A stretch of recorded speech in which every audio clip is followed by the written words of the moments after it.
Ассалаумағалейкум. Пенсияға шығып алғаннан кейін осы ғой енді. Не істеп жатсың? Пенсияда не істеп жатсың дегенде. Немерелерімді бағып жатырмын, немерелерімді. Міне.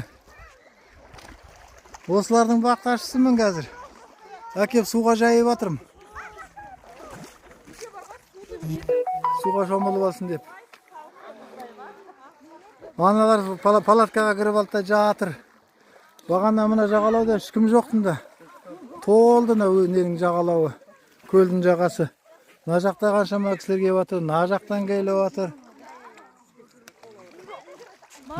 Біздің құларыңнан қара. Шықпайды, мыналарға судан шық десең шықпай жатыр ғой. Давай, жақсылап демалыс болсын. Жаздың ең әдемі сезоны енді басталды.